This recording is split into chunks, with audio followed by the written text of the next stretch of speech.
Wow, what's going on YouTube? Welcome back to the channel. I'm going to say today I thought I'd jump on today and actually do a little bit of wood turning and just explain some of the processes that I make when actually turning my bowls, etc. But today we've got a piece of British ash, and we don't always need to put a huge piece of timber on the lathe. I'm going to say if you're just starting out, just start off with something small, okay? Now the thing with British ash, it's a very dense hardwood. And it does have the tendency to blunt tools very, very quickly. So regular sharpening is always required. I've already sharpened my bowl gouges, and the bowl gouges I'm going to be using today are basically, I've got the 1/2 inch crown bowl gouge, and I've also got the 3/8 bowl gouge. Now, the profile I use is very similar to the Ellsworth grind, okay? Let's get that a little bit closer. So we've got the Ellsworth grind.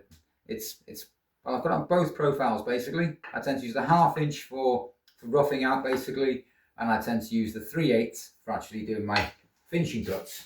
So I'll just put those down just 1 second. Now, today I've got the actual piece of ash mounted on the faceplate, and I find it very, very secure. I've never had any issues using the faceplate. In fact, I've never actually had any issues running pieces between two centres, but again, I always use the faceplate for added security. Now, I use the SC3 chuck from Record Power, and just for this piece anyway, because it's only a small little piece. I was going to say it's for much bigger pieces, we use much bigger jaws, etc., as people know. So what I'm going to do, I'm just going to get the lathe on, but I'm not going to start it just yet. I'm just going to lock it in place, and I'm going to close the jaws up so I can actually get a nice comfortable fit, and we're just going to mount this up basically. I want to make sure it's as tight as possible so we don't have any accidents. And there we are, it's on. Put that chuck key out of the way, because I think we all know what it's like to put our chuck key down, and then we need it again by the time we finished our product. You're like, where is it? Where is it? It's going to say, but am I a little bit far away there?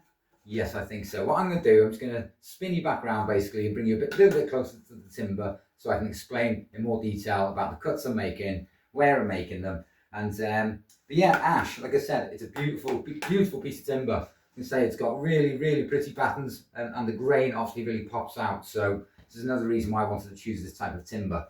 But bear with me, let's turn this camera around and hopefully let's get wood turning. Don't forget to like and subscribe. Right, now as you can see, I've got the piece of timber actually on the lathe, and I've brought the tool rest up with the banjo. And what I want to do is I just want to sit just under centre basically.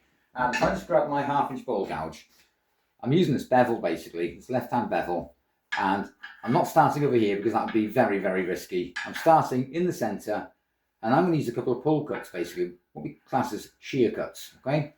So I'm going to bring this over, and again, watching how much room I've got left over this tool rest here. So I'm going to start with the lathe on. Let me just grab my face shield. So we'll get into face shields in another video because I've got a couple really. So but yeah, what we're going to do is it's going to at 95 RPM revs per minute. We're not going to get anywhere near that. So we're going to speed up. Oh, let's see, around about. Should we go to about 400, 450? Okay, let's go 500. Okay, 500 revs per minute. Okay. I know that looks like it's spinning incredibly fast, but it's but yeah, I'm quite comfortable starting at 500. If you're not very comfortable starting at 500, maybe try 4. But again, you need some kind of speed really, some kind of rhythm on the lathe really to make these cuts. So again, I'm using the 1/2 inch bowl gouge to start off. And again, I'm just supporting with my fingers, okay? I don't grip the steel, okay? Because if you get a catch as the wood's spinning and your hands are gripping it for dear life, you're going to hurt your hands, okay? You're going to hurt your wrist, and you could also possibly hurt your shoulder. So again, just support it. I mean, I'm not adding any pressure. I'm just going to use this bevel here on the left hand side and start it from the centre. And again, from the centre.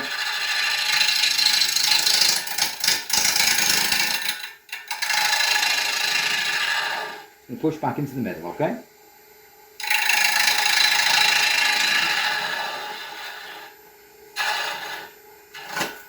There we are.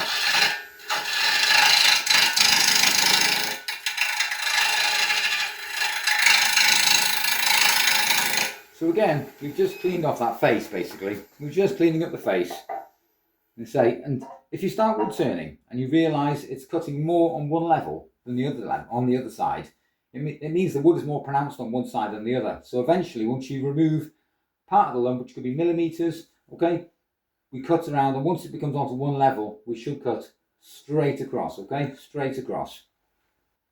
Right, so now you can see we've cleaned up the face, and basically we've got it nice and clean. You can see there's no horrible ridges in it basically, so the gouges are extremely sharp, which again I'll get into another video on how I sharpen my bowl gouge. But what you're looking at now is these two flat edges basically, either side.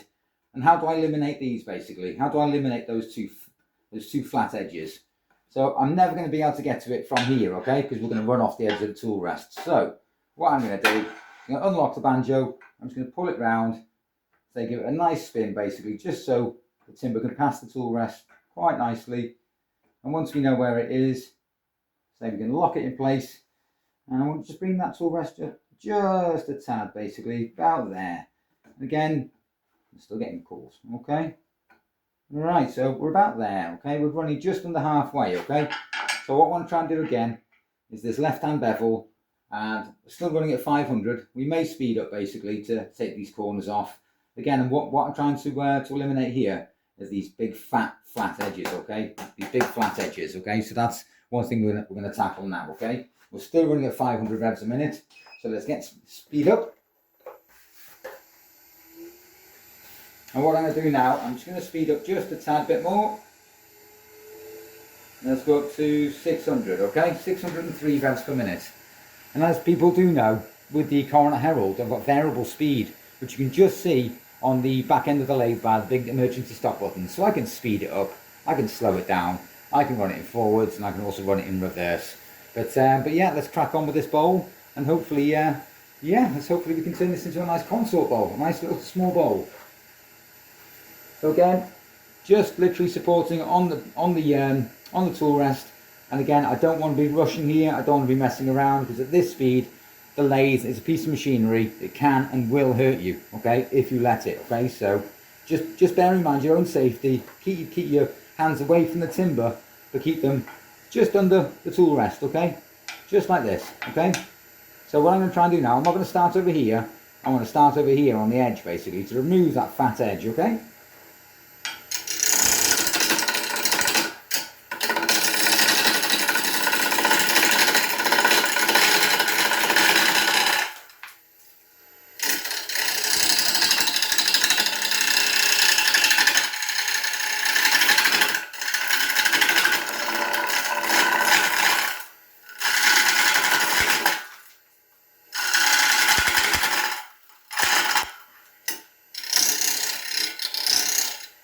Now when I'm coming around this corner here, this is where I want to create the sweep basically. This one edge here, I want to sweep round like you see on a normal bowl really. So bring it round, riding the bevel. Keep it nice and smooth. Don't apply any pressure. Let the lathe spin the wood, okay, and let the gouge cut it. We are going to swap to the 3/8, okay, the 3/8. It's not so aggressive.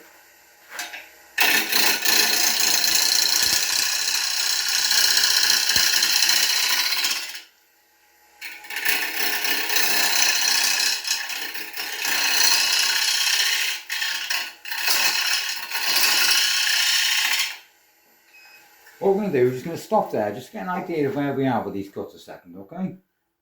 Again, see, we've removed that big fat flat edge, okay? We've got that nice sweep. We should have a nice sweep on the other side. We do, okay? So we remove those fat edges. So what my main idea then is to come back around on a 45-degree angle. Again, we don't want to get too close where the wood's banging the timber. So what I want to try and do is when I'm starting now, I'm starting from over here, okay? I'm a tad bit too high there, just bring it down a tad. And what I want to try and do now is come from here, okay? Back from the centre and come round, okay? A lot of people would use push cuts and work from the middle back out. But again, there's more than one way to skin a cat, isn't there? So, but again, let's get going.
Now what I'd like to try and do now basically is stop and just have a look where I am with the cuts I'm making, okay? So slowly getting rid of that bark. We've already got our form, we've got our shape there.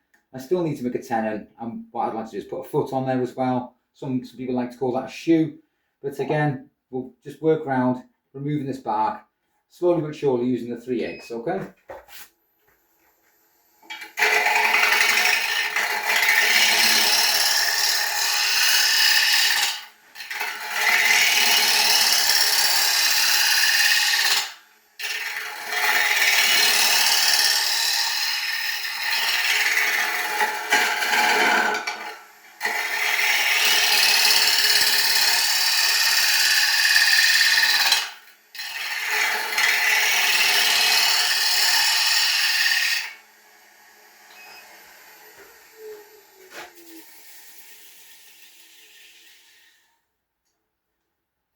Okay, okay.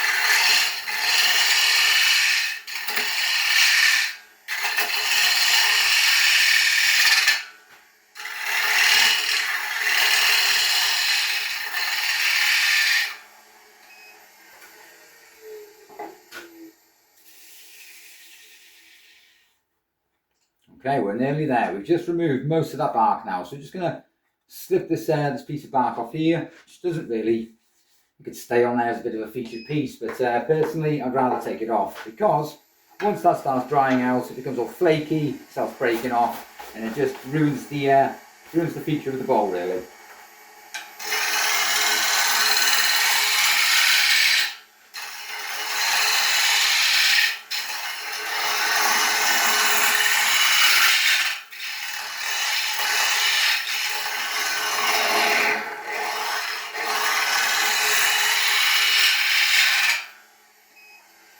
Now let's have a look and see if that's removed it. Near enough, nearly there, nearly there.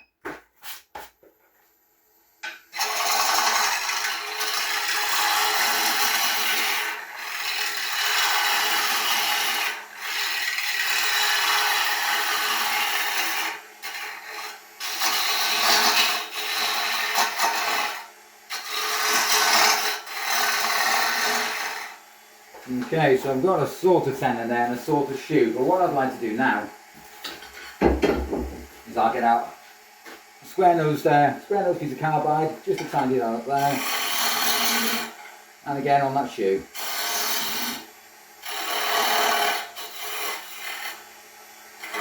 I think that tenon's a little bit too fat, so what I'm going to do is going to take a nip off that, 1/2 millimetre.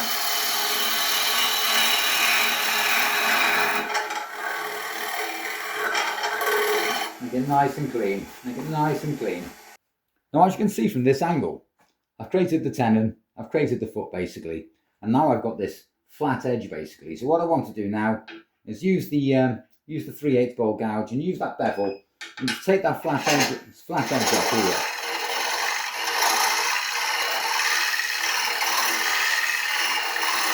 And just bring it back into the form of the bowl basically.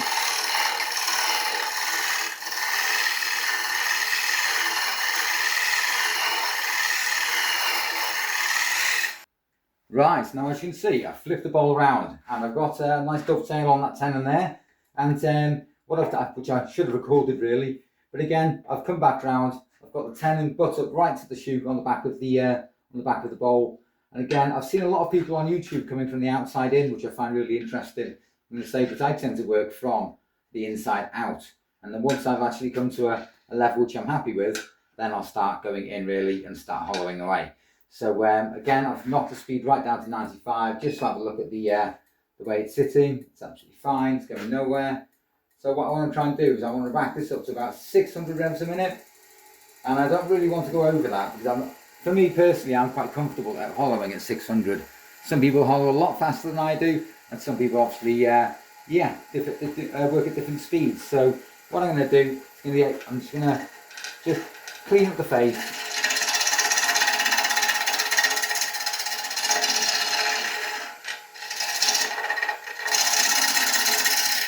And there we are, the face is nice and clean. So what I want to try and do now is just go in,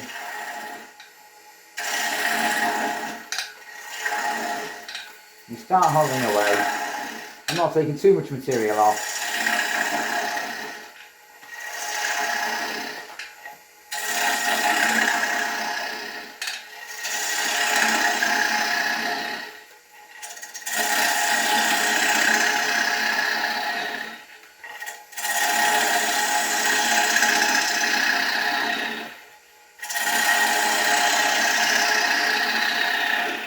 I'm not being too aggressive whatsoever.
Right, so basically let's move out the banjo out of the way and the tool rest. Basically the bowl is, I could have gone thinner, on the bowl, but as a first bowl for YouTube, it's not too bad, But what I want to try and do, bring the speed of the lathe back down again, lovely clean finish, the rim is all the same diameter all the way around, and what I want to try and do is get up to about 350 for sanding.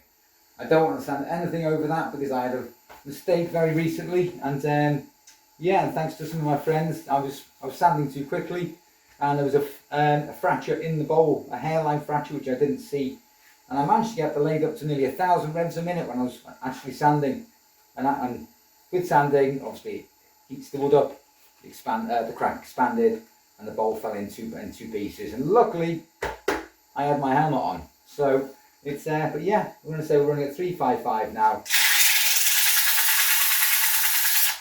Start on that little rim there, basically.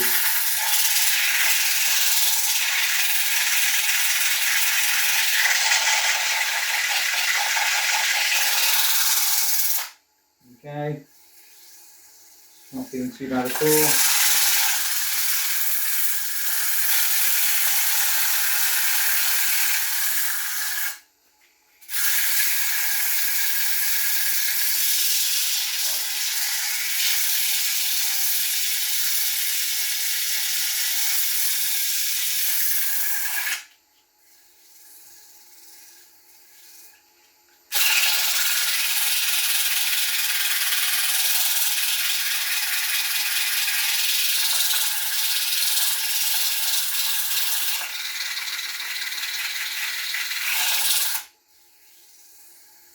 Okay, that's 80 done. That's feeling very, very smooth already. So we're going to nip up to 120.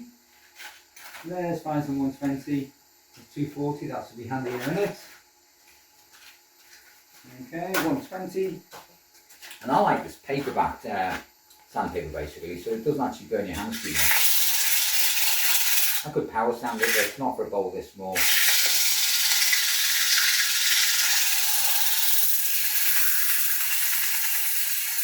How I feel of that basically as it's been sanded.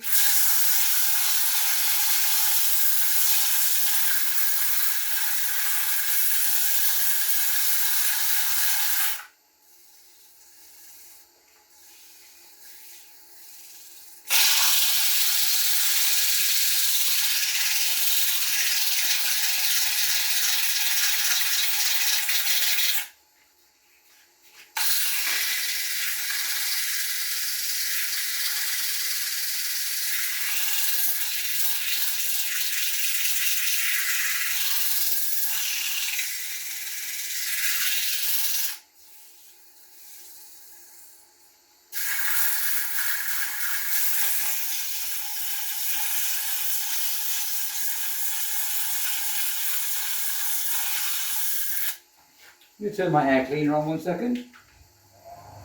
You can hear that, it does sound like a hoover in the background, but it's my air cleaner from Axminster. Great machine.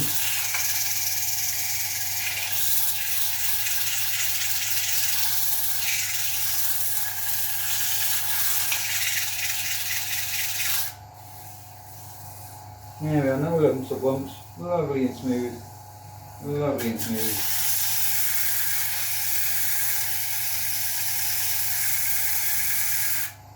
So what I'm going to do now is I'm going to jump straight up to 240, and my fingers are warming up, even at 355. So I'm just going to use a non-abrasive sanding pad.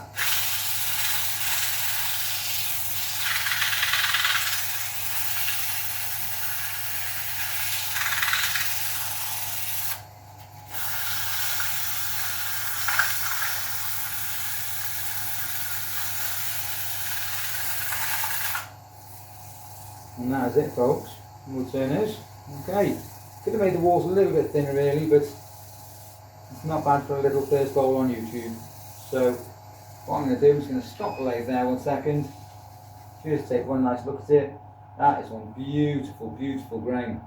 I'm going to say beautiful grain.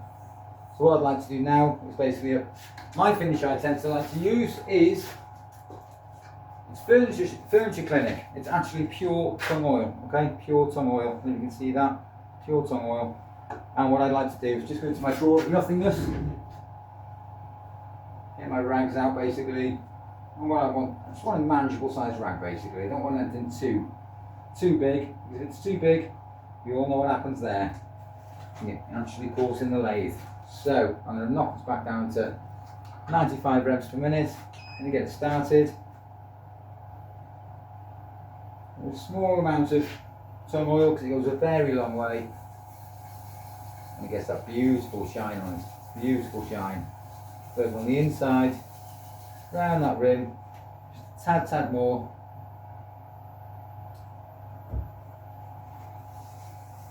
Again, keeping the hands away from that chuck. Hands away from that chuck. I often wear a ring, but not while I'm wood turning. For obvious reasons. So basically, I'm going to stop there a second. And there we are, ladies and gents. We've got a beautiful, beautiful ash bowl. Hope you enjoyed the video, guys and girls and wood turners, and hopefully I shall see you back on the other side. But hopefully you'll like and subscribe, and I shall see you in the next one. Thanks for watching.